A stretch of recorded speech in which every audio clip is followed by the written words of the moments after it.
Hello. I'd like to take a look at something I'm going to call, is total self-reliance possible, like what Ralph Waldo Emerson urged us to encompass? Now, Ralph Waldo Emerson came out with an essay once entitled Self-Reliance, and he urged people to depend on yourself a lot more and not be so concerned about conforming also in society. And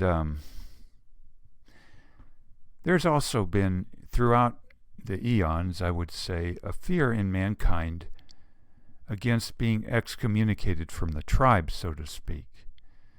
A matter of how would one survive if one has no help, essentially, in many a way from one's fellow man. How would one survive emotionally and physically? I'm also reminded of Christian biblical scriptures that talk of man's need for assistance too, such as in the book Genesis, wherein it was said that Eve was created as a helper for Adam. Or to read Genesis 2:18 explicitly, "It is not good for the man to be alone. I will make a helper suitable for him." Again, Genesis 2:18. So then this would imply that according to who had written this scripture, it was deemed very important that someone have a helper, and that the idea of total self-reliance was ill-advised or even impossible. Now, there are those, for instance, who would say that man is a social animal, first of all. So I suppose an extension of that is that, in part, mankind needs assistance from time to time, and that total self-reliance might be impossible. There's also a movie I watched once, rather popular, with Hugh Grant in it, about a boy, in which this man was seemingly very self-sufficient for a long time, having had a lot of money in the bank compared to some, to purchase any assistance from anyone he ever needed, as well as lots of, shall we say, expensive toys to keep himself busy or occupied. But by the end of the movie, he had come to see in his mind the importance of relationships. And one of the last words in the movie uttered by him was, "No man is an island." And also the phrase, "You need backup." Meaning not just one person, by the way, and certainly not getting backup from his material possessions or who he could just hire, let's say medical help. There's also a movie, a very popular one, The Horse Whisperer, which had, amongst other people, Robert Redford in it. And at one point in the movie, he was asked by the young gal there, who had had to have a leg partially amputated. She had asked him at one point, "Are you afraid of anything, Tom Booker?" Meaning Robert Redford. And his response was yes, and basically one thing, and that was growing useless in old age. So I would say my interpretation of his comment then would be that he grew useless. He felt someone might not come to his aid in return, and that harm would befall him, either an early death or a painful existence for a while before death. But at any rate, his having commented basically that he was afraid of being useless because then he could no longer be as self-reliant as he presently was. and that there would come a time when he would need someone's assistance. Maybe he couldn't just buy assistance, but he would need personal assistance from a friend or spouse or relative or someone, and it might not be available, basically. And I think he was basically saying he was not a happy camper about that. Now, I suppose Ralph Waldo Emerson might have urged self-reliance in today's terms by, say, stockpiling a year's worth of canned foods in one's storm shelter or basement, say, or making elaborate plans, elaborate contingency plans for every possible scenario that might happen to oneself. I suppose self-reliance might mean having enough money in the bank to purchase needed transportation, needed medical care. If you didn't have a spouse or loved one other than a spouse living with you or accessible, or you didn't have friends, maybe you were living in an extremely rural environment or quote, extremely self-reliant and didn't want friends for some reason. But at any rate, this idea of self-reliance entailing elaborate planning for all kinds of contingencies, and that arguably, if one had relationships, especially the idea of a spouse or children to help you in old age or sickness earlier than old age, this idea of self-reliance would turn to reliance on people instead of a reliance on what you've stored in the basement with canned food and money in the bank for purchasing, again, emergency health care or nursing care or emergency transportation from someone other than a spouse or loved one. Hence, I've once heard, at least once, that in the back of some people's minds, or not even just the back of their minds, a reason for getting married is not just support from a spouse, presently and in old age, but to have children for support too. Thus, one basically making a decision here of sorts between total self-reliance approach to life, especially when the going gets rough occasionally, or, on the other hand, having backup in terms of a loved one, basically, or a close friend, or more than one close friend. Again, when the going gets rough. And having children for this effect. In fact, I also read once that in China, especially when they had the one-child-only policy, there was, on occasion, kidnapping of children to have as one's own then, to claim as one's own for old age security. I would say instead then of a concept of total self-reliance in place. Yet another idea. A year or two ago, I made a friendship with a man. I believe he was about 80 or in his 70s. And he was arguably considered to some quite wealthy, having built many a luxury apartment complex in the West.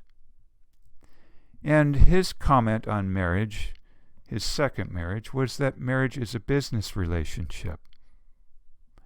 Not primarily for love then, or even emotionality, or sex, but it's a business relationship, a transaction, where I suppose now I would say the idea is that if one gets sick, one has backup, so to speak, other than what you'd have to purchase on the market, say from a hospital or nursing home or home health care agencies.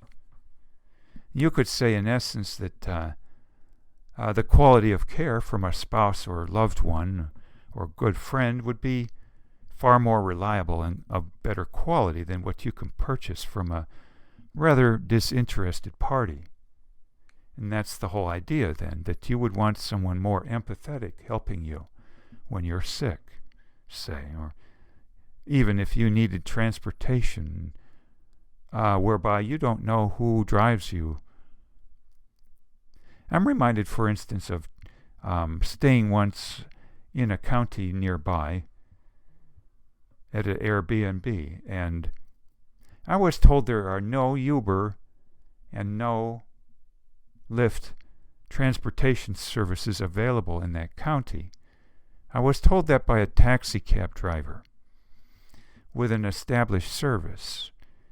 And he said the reason they did not have those Uber and Lyft services in that county is because people didn't want to purchase transportation from someone they didn't know, but rather from a quasi-friend, in the sense of a established company that everybody in town knew about and who was a member of that company.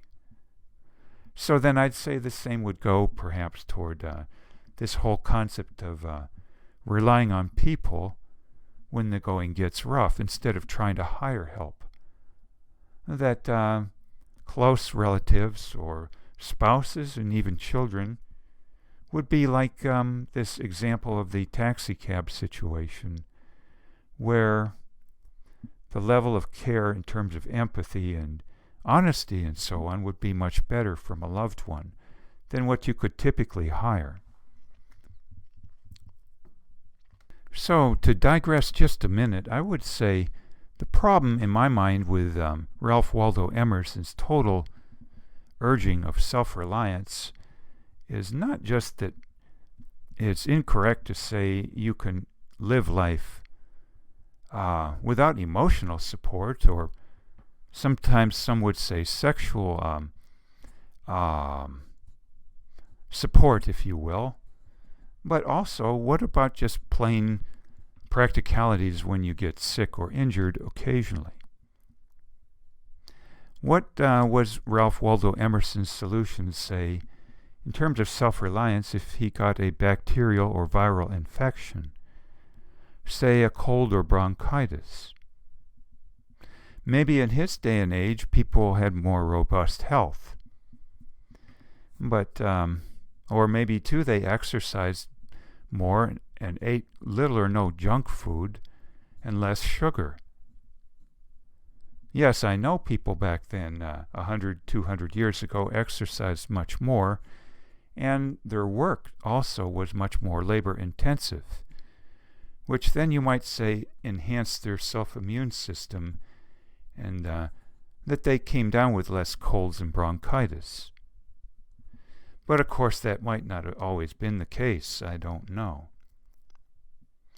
But at any rate, how did then Ralph Waldo Emerson, with his ideas on self-reliance, almost totally so, what was his explanation then to colds and bronchitis?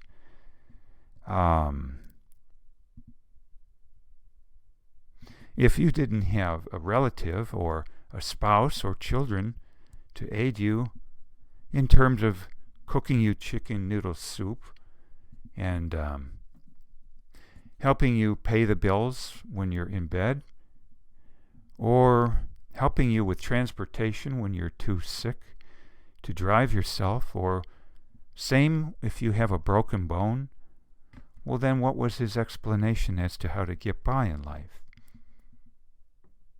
I don't think he ever addressed this, because you can have all the canned foods in your basement that you can possibly imagine, but that's not going to do a person any good if they have a sickness like just a common cold and can't get out of bed to go to the basement and get that food.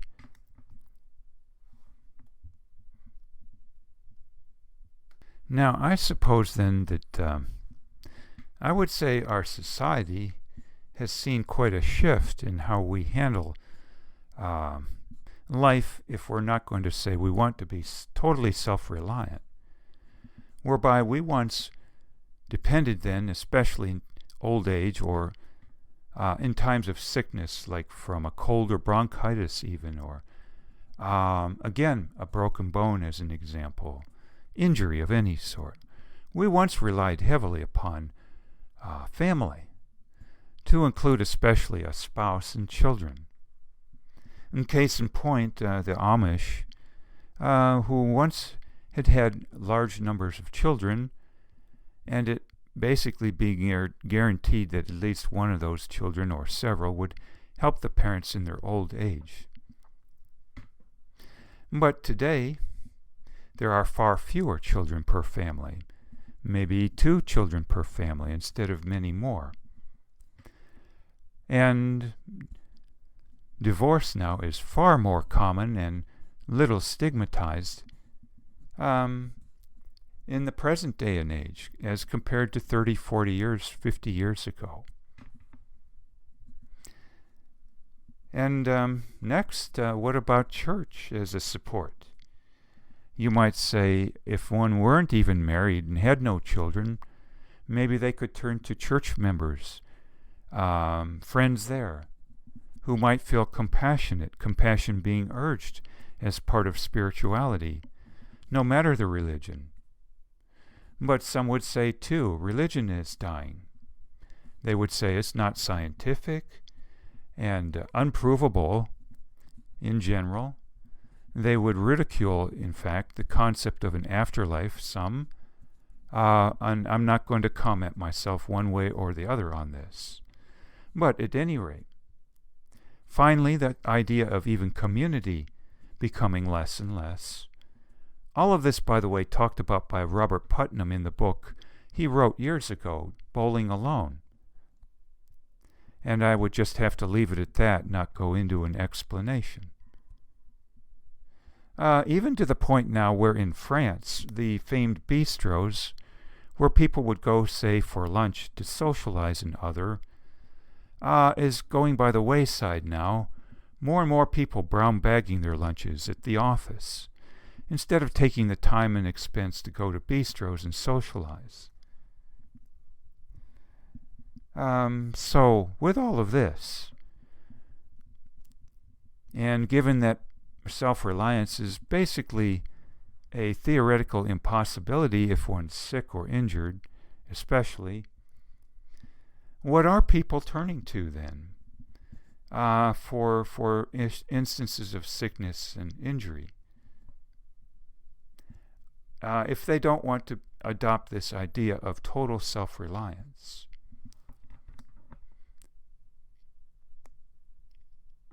Well, I suppose they would turn to hired help, basically. What I mean by hired help is facilities, nursing homes, rehab centers, rehab facilities, say, hospitals, hospice care, in-home health care services. All of these, hired help basically. Rent a help, or you might say rent a relative, rent a spouse, rent a child, if you will. As opposed to life in the past, say, prior to 1950 when dying in a hospital became all the rage, if you will. Before that, we all generally died at home in comparison. This was the point in time around which our welfare system started paying for hospital care for anyone who couldn't afford it. Namely, in other words, help if you didn't have a spouse or children to help you in the process of your sickness or dying situation.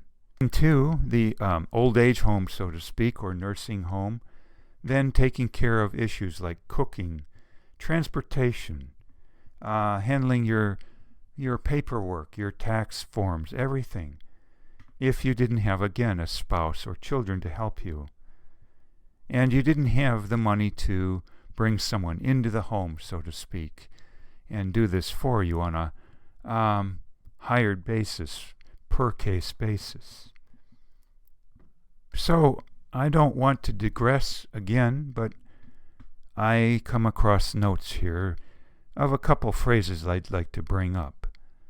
Not just the comment, marriage is a business relationship. Others would say a spouse is a marriage partner. Or they might refer to marriage as a team, and that the spouse is a team member.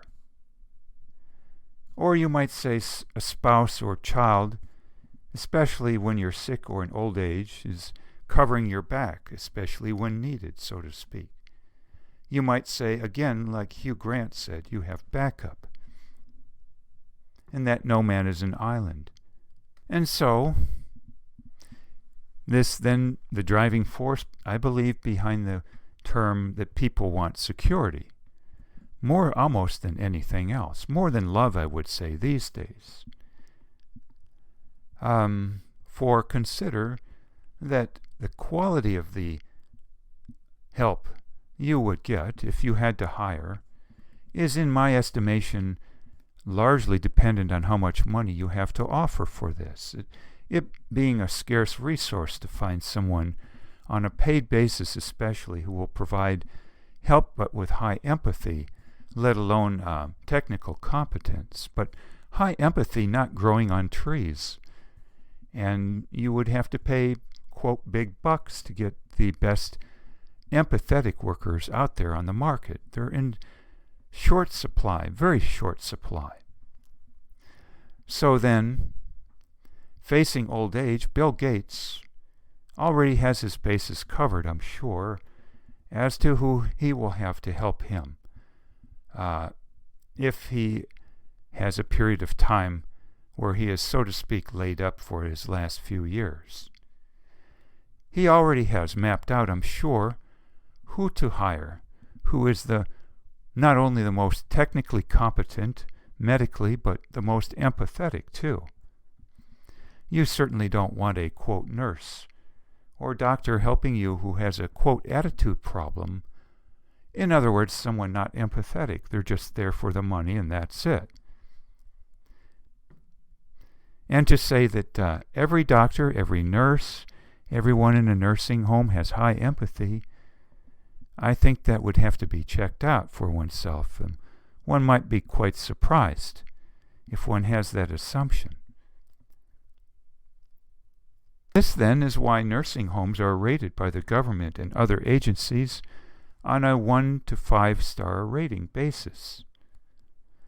And I would say at this point, having seen my mother in a 1-star rated facility 4 or 5 years ago for 35 days, she was not a very happy camper once again. Whereas, if one were in a 5-star place with linen tablecloths and several rooms, you might call it an apartment in the nursing home, not a nursing home room. And you might call the nurses valets, not just nurses. In fact, you might call it a vacation of sorts sometimes. Then, depending again whether you have the money for a 5-star, or maybe even it's beyond, maybe Bill Gates' solution would be a 50-star place that the government would not acknowledge to be 50 stars. But at any rate, there being a huge discrepancy then between what people can afford for this scarce care in terms of not just competency but empathy level. Thus the scramble to earn as much money as you can before old age for old age care that's quality, the best you can afford anyway. Quality in terms, I would say, of empathy level, let alone minimum level of chaos going on in any facility. Hence the idea being that many people would prefer hospice care in home, where the level of compassion, empathy, and low levels of chaos are much better for the person, if it could be arranged. Now at this point then I would comment a few things I have heard people say in videos or podcasts. One person, Audrey Hepburn, who died at 63, I believe, a famous, wonderful actress. She died of cancer. Also, a famous writer, Gore Vidal. Both of these people said they were not afraid of death. What they said they were afraid of was the process of dying. But then I would ask, and I would comment too, what is this meant by this process of dying? Is it just pain? Or is it pain suffered perhaps in a facility where the dying process is long and drawn out by medical machinery and the administration of medicines, so to speak? Often with little or no empathy compared to what one used to experience in a family environment, say from one's spouse or children. This then being no surprise to many, perhaps, that the average American male these days who loses his spouse often dies very soon thereafter, sometimes as soon as little as 6 months after the female dies. For where else is he getting emotional support, empathy? I don't think he's getting it from the old age center or hired help, or even at church, say, compared to what his spouse and children once offered. So again, if these two famous individuals were not afraid so much of dying, but of the process, the pain, but not just the pain of a sickness or cancer, say, but going through this in a chaotic environment, some facility, and having it drawn out with machinery and so-called care that extended things far beyond what nature would have it be extended to, and arguably not provided by people doing it for altruistic reasons only, but for the money too, then no wonder they both said they're afraid of the process of dying. They're not afraid of the process of dying, I would say, so much as where they are dying. Is it at home or in a facility? Now, if they were allowed to die at home in hospice, that would be one matter. But whether this was possible for them and in this country is a totally different matter, I would say, or wherever Audrey Hepburn was living at the time she was sick. And so I would say at this point that this is where the crux is, where the rubber meets the road, I would say, as to what happens if one isn't totally self-reliant and has no spouse, say, in old age or sickness or injury beforehand. The question, the crux being this, precisely this: does one have the freedom to choose how and where they are going to die? Do they have the choice as to their medical care? Do they even have the choice, say, to whether or not they want to euthanize themselves or have someone assist them in doing so? What are the laws on this, and what are the unwritten laws in this society with regard to stigma on this too? For if it is not a guaranteed right for every citizen in a country to have hospice from day one to the very end, no matter what, with no intervention of any sort forced upon a person in terms of a hospital or a facility like a nursing home or rehab center, if there's no guarantee that this is an option, at the least, hospice care or no care, whereby one is allowed to die at home with no care forced upon oneself by any government agency or even a neighbor or relative, then of course I would say one would doubly, triply, quadruply be afraid of the process of dying. Once again, in a place that's foreign and strange, confusing when you're sick, overwhelming actually in terms of what I would call chaos. We're not talking also the empathy level being very unpredictable based on what you can afford and just where you happen to end up, especially whether you planned it in advance or not. So, for instance, in an Eskimo community, and in many indigenous communities, say, throughout the world, their approach to life was that if one were sick and it looked terminal, that it was just fine to engage in a process to end things swiftly. Or you might say in a manner that has an appropriate environment otherwise.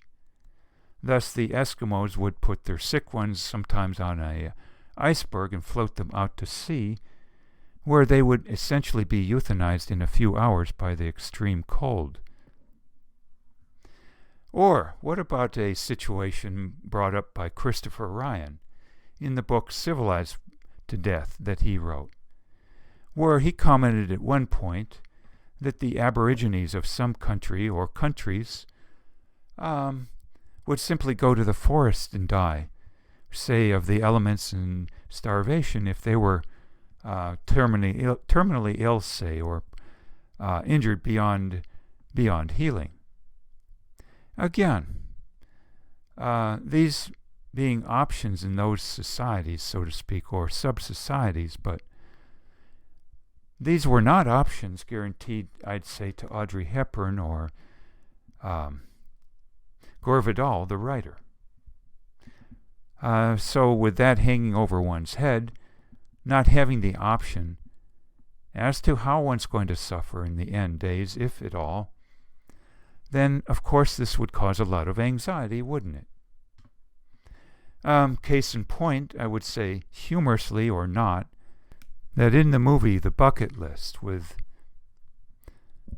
Jack Nicholson, he had cancer and was in a hospital and undergoing chemotherapy, and after one treatment he was retching in the bathroom toilet and looked in the mirror after and said, "Some lucky person right now is having a heart attack," namely while he was having to undergo the chemo.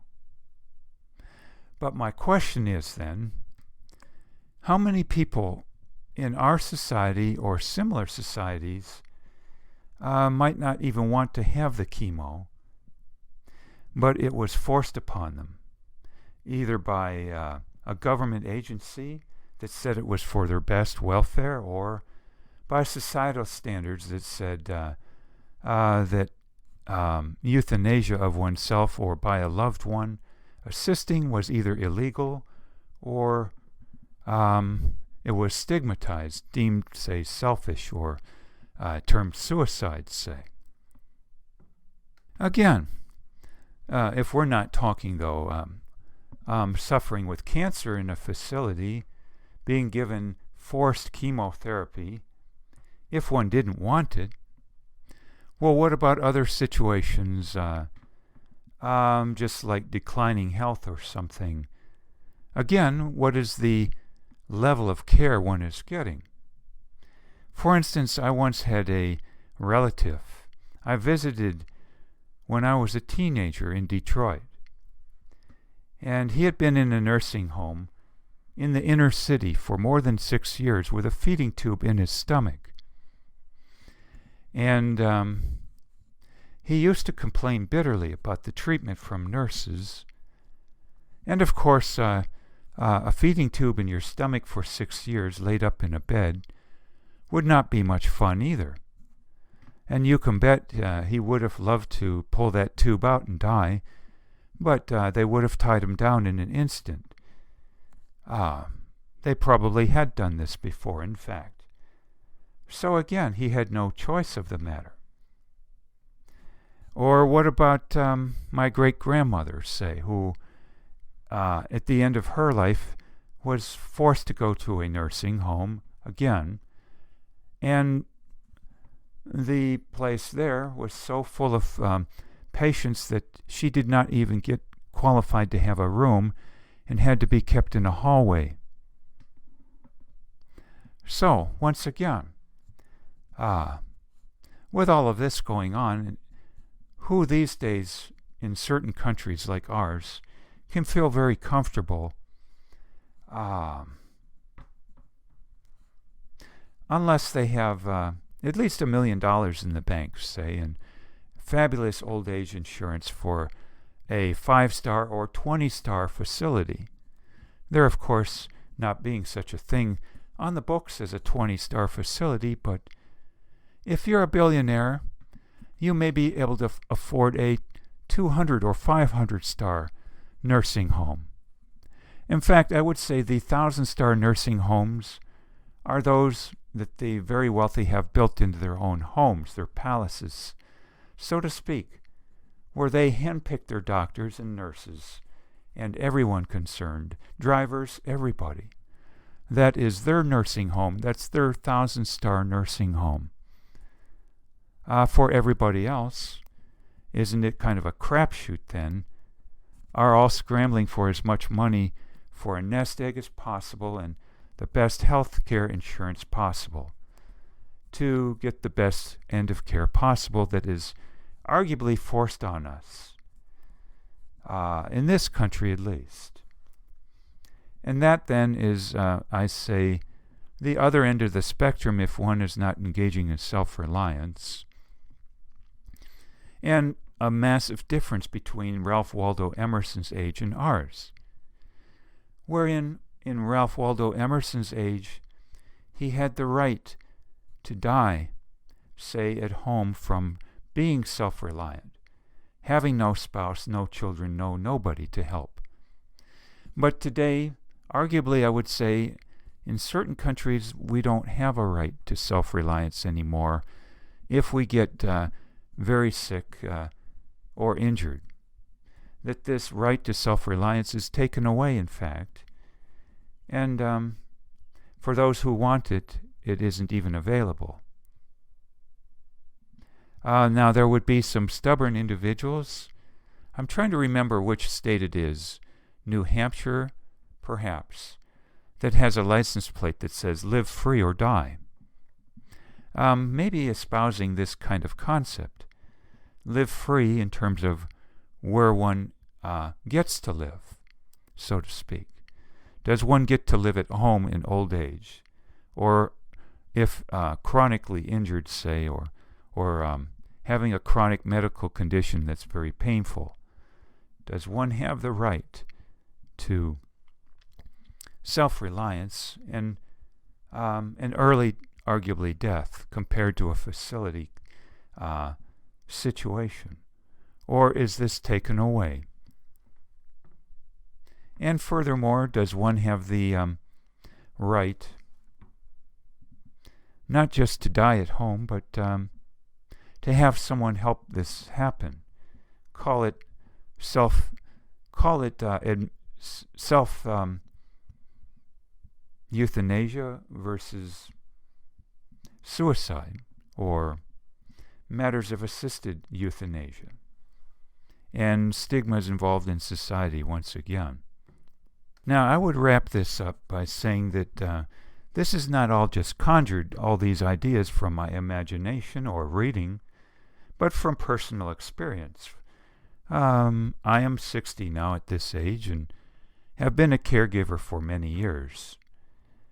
And this has involved, amongst other things, over 180 hospital visits for the person in treatment for injuries of a physical nature or debilitating physical illnesses otherwise. This person being in a variety of hospitals and a rehab center for more than 180 nights. On a basis of payment by Medicare. And the person had no choice, basically, as to this care. If they had not wanted treatment, they would not have had that option, that right. It would have been forced upon them.